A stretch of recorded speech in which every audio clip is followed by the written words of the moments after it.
अमृतत्व का रहस्य और विज्ञान बनाम आधुनिक विज्ञान। नमस्ते।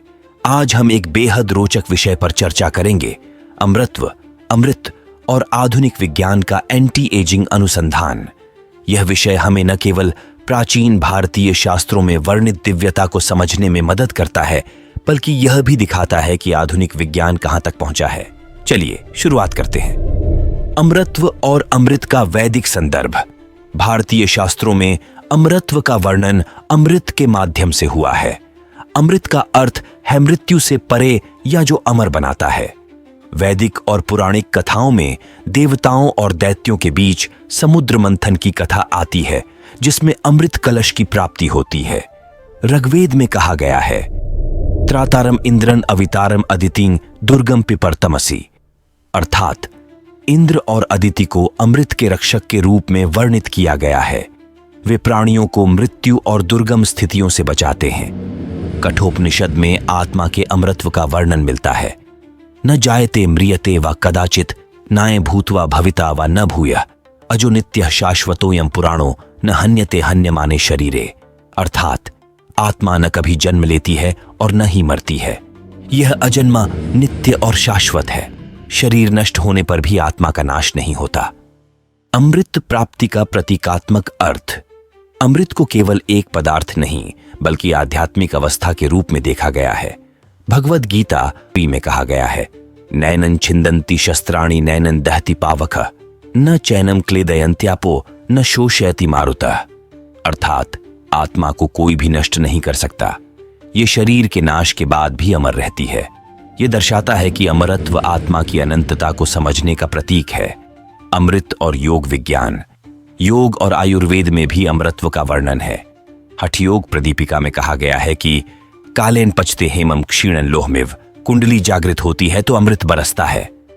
यह बताता है कि कुंडलिनी जागरण और प्राणायाम के माध्यम से शरीर को कायाकल्प किया जा सकता है। अमृत के अतिरिक्त प्राचीन औषधियां। च्यवनप्राश।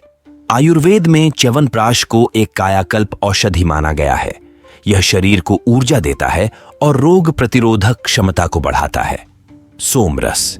ऋग्वेद में सोमरस का उल्लेख मिलता है, जिसे देवताओं के अमृतत्व का स्रोत माना गया है। सोमम किं दुहते जने सोमम यज्ञेषु च धरते, अर्थात सोमरस को यज्ञों में अमृत के रूप में प्रयोग किया जाता है। आधुनिक विज्ञान और एंटी एजिंग तकनीक। अब आइए आधुनिक विज्ञान की बात करें। एंटी एजिंग का उद्देश्य है जीवन को दीर्घायु बनाना और बुढ़ापे को रोकना। विज्ञान निम्नलिखित 3 बिंदुओं पर काम करता है, सेल रिपेयर और डीएनए एडिटिंग। CRISPR और जीन थेरेपी जैसे तकनीकों के माध्यम से कोशिकाओं को फिर से स्वस्थ बनाने का प्रयास किया जा रहा है। सुपरफ्यूड्स और नैनो मेडिसिन। विशेष पोषक तत्वों और नैनो मेडिसिन का उपयोग शरीर की मरम्मत और ऊर्जा स्तर को बनाए रखने के लिए किया जाता है। Telomere research. टेलोमेयर्स जो डीएनए के छोर पर होते हैं, उनके क्षय को रोकने पर रिसर्च हो रही है। इससे सेल की आयु बढ़ाई जा सकती है। पुनर्जनन चिकित्सा, regenerative medicine. Stem cell therapy और बायोप्रिंटिंग जैसे उन्नत शोध से अंगों की मरम्मत और प्रतिस्थापन के प्रयास किए जा रहे हैं। अंतर, अध्यात्म और विज्ञान। आध्यात्मिक दृष्टिकोण। शास्त्र हमें बताते हैं कि सच्चा अमृतत्व बाहरी पदार्थों से नहीं, बल्कि आंतरिक साधना और ध्यान से प्राप्त होता है। वैज्ञानिक दृष्टिकोण। विज्ञान हमें यह सिखा रहा है कि बुढ़ापे को रोका जा सकता है, लेकिन मृत्यु को नहीं। संस्कृत श्लोक और उनका उपयोग। संस्कृत में कहा गया है, शरीर माध्यं खलु धर्म साधनम, अर्थात शरीर धर्म और कर्म का पहला साधन है। इसे स्वस्थ रखना हमारा धर्म है। योगः कर्मसु कौशलम, अर्थात योग जीवन के कार्यों में दक्षता लाता है। यह न केवल शारीरिक स्वास्थ्य को सुधारता है, बल्कि मानसिक शांति और संतुलन भी देता है। अंततः अमृतत्व का मार्ग शारीरिक स्वास्थ्य और आध्यात्मिक साधना के बीच संतुलन है।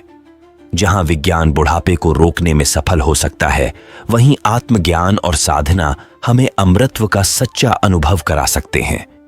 आपका क्या मानना है? क्या हमें दोनों का संतुलन साधना चाहिए? धन्यवाद।